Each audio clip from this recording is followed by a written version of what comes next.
What's up, Gator fans? I'm coming to you with some news about Dallas Wilson.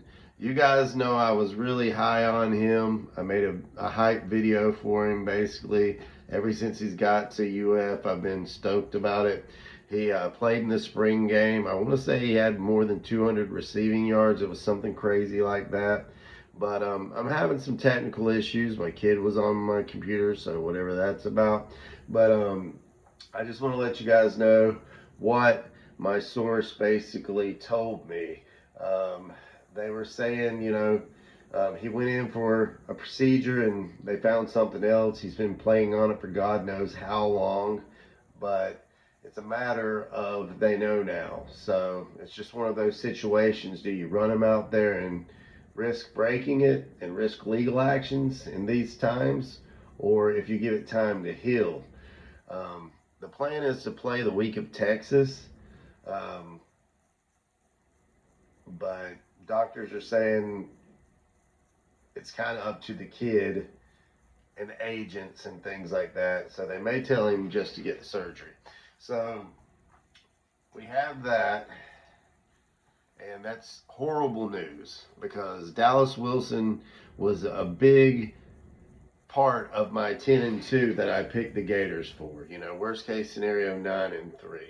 I mean, you take, the right wide receiver out of a group, the one that was getting the biggest hype, and he's now sidelined and not coming back. Maybe we get him back for Texas, but then there's a risk that it gets worse for him.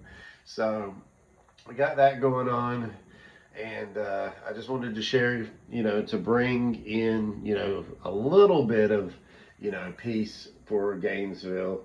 Um, you know, Basically, he was also told straight up that they're in Gainesville and it's time.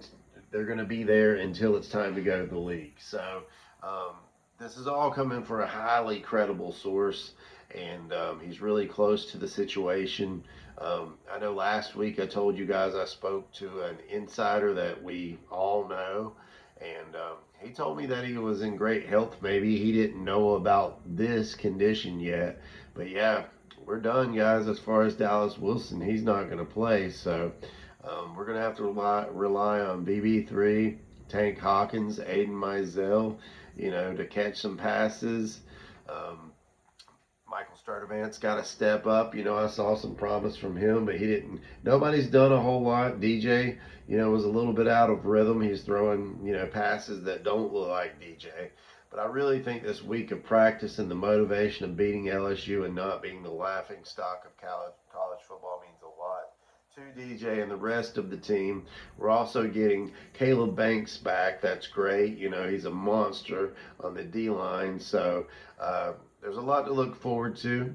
I have us beating LSU. If we don't beat LSU, I promise you, if you can get, it was a 9.5 point spread, but now it's a 7.5 point spread. So if you could have got those 9.5 points, that would have been a lot better. But you might even want to go ahead and just put a little bit on the 7.5. But I really have faith that the Florida Gators can do this. I think we played as bad as a team can possibly play when we played USF. I mean, I've never seen tight ends drop passes for touchdowns being called back. Um, I know I've harped on the referees in that game, but I mean, it's with good merit. We had over 100 yards in penalties. That's enough to lose the game, especially when you let USF get up to, almost 400 yards in passing and rushing alone with the quarterback. So um, maybe he was closer to 300, but total yards, they had almost 400. So just keep in mind that the Gators can still definitely win this game and right the ship. We can go in, beat them, beat Miami. But when I made these predictions, it was all based on Dallas Wilson, Caleb Banks, and just the rest of the team being there. I still have not seen Nashawn Montgomery, and I really want to see him get some passes and get this thing going.